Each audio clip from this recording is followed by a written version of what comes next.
everyone, I'm Rebecca and this is Rebecca Reacts, and today I'm reacting to G-20, Nation Hails India's Success. One of you guys asked me to react to this video, so that's what I'm doing today. If you have any other videos you want me to react to, please leave them in the comments below, preferably,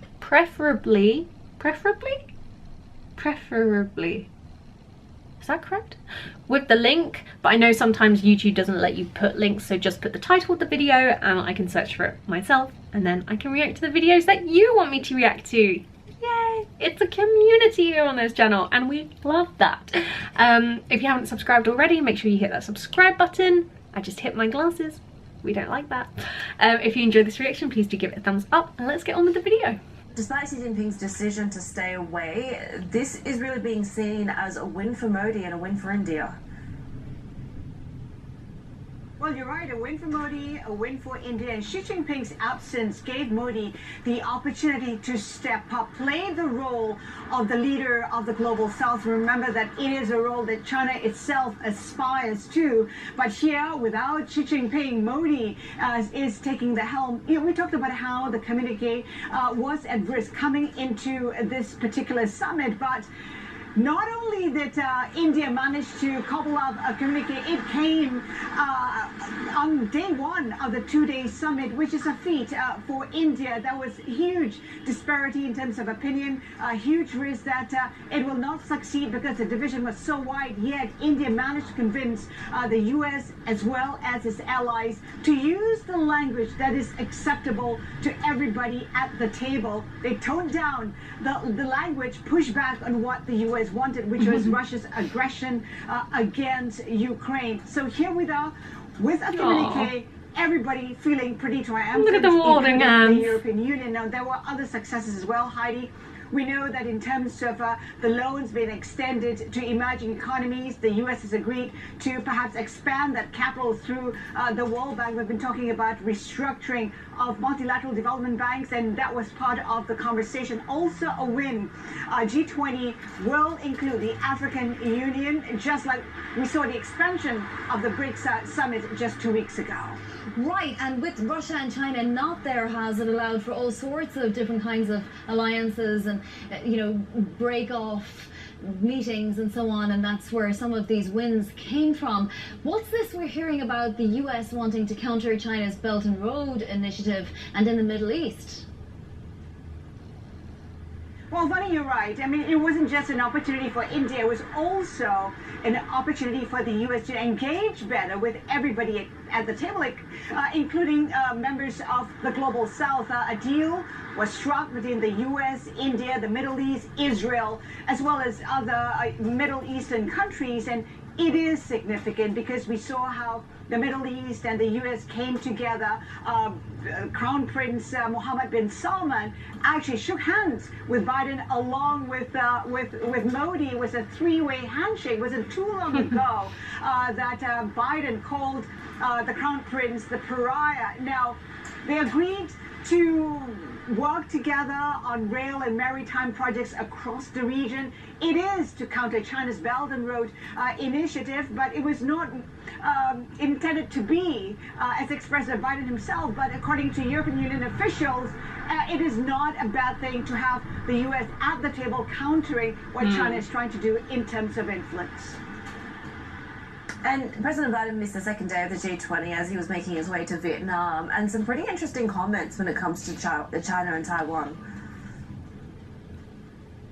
Well, that's right. In fact, President Biden talked about how economically weakened China is right now. And because of that, it is limited in terms of its capacity to attack Taiwan. In fact, he said that I guess, likelihood has been reduced tremendously. Let's take a listen to what he had to say. I don't think it's going to cause China to invade Taiwan. In fact, the opposite, probably would have the same capacity that it had before. But as I said, we're not looking to hurt China, sincerely. We're all better off if China does what. Remember that not too long ago, Biden called China the ticking bomb. So it is in the right vein right here as well, that comment coming from Vietnam. It is also important to note that Vietnam and the U.S. has deepened their partnership. In fact, Vietnam elevated that partnership to the highest level that it accords to only the likes of Russia as well as China.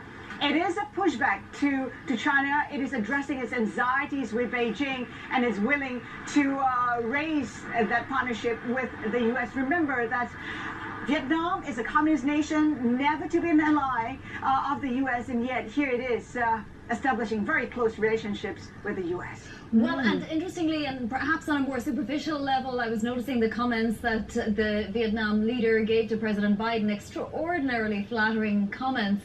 Give us some more of those maybe standout moments, Linda, some colour. Well, you know, there's plenty of color. First thing, we had Prime Minister Trudeau getting stuck last night because of his apparent technical difficulties with his plane. So, you know, there was a lot of hoo-ha that he missed the gala dinner organized by Modi. Coincidentally, he had to stay yet another day because of the troubles. One moment that really stood out for me was that hug between Prime Minister Modi as well as Prime Minister Rishi Sunak of the UK. We had Sunak quipping that he is the son-in-law of India, given that he is married to an Indian and he is of Indian heritage as well. That hug was pretty apparent, some kind of, I guess, a warm moment between the two leaders. The other moment that stood out really was when Modi led the other G20 leaders barefoot to pay respects to Mahatma Gandhi. It was quite a sight I'd love to see that at the G20. I would love to see that clip she was talking about right at the very end, where she mentions about them walking barefoot to, you know, remember Gandhi and stuff. I would love to see that clip. So if you guys want me to react to that clip, I will search for it and we'll do a reaction video to it. I know a lot of you are going to ask me about my thoughts on Rishi Sunak as the UK Prime Minister. If you don't know, I am from the UK. I am English or British.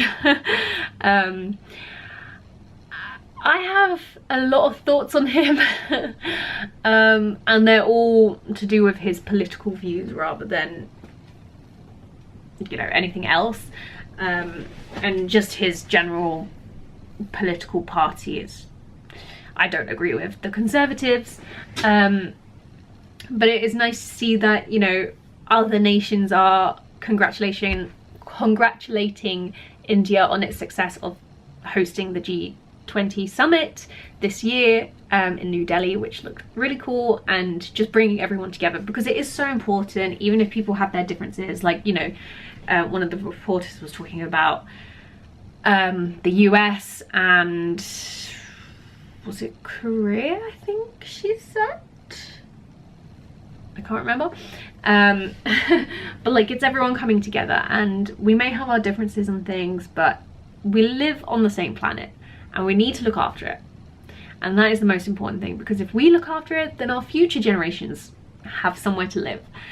And I know there's all this talk of like going to live in space and on the moon and stuff, but you know, it's very important that we you know, look after our planet where we are right now, because it's the only one we've got for now. And yeah, I mean, I congratulate India on its success for hosting the G20 summit. It's an incredible achievement to do, and yeah, just well done as a country. I hope you enjoyed this reaction. If you did, please do give it a thumbs up. Don't forget to hit that subscribe button. We are trying to hit 100,000 subscribers by the end of this year, and with your help we can do that. If you have any other videos you want me to react to, please leave them in the comments below and I will try and react to them for you. Thanks for watching my channel, and I'll see you very soon. Bye.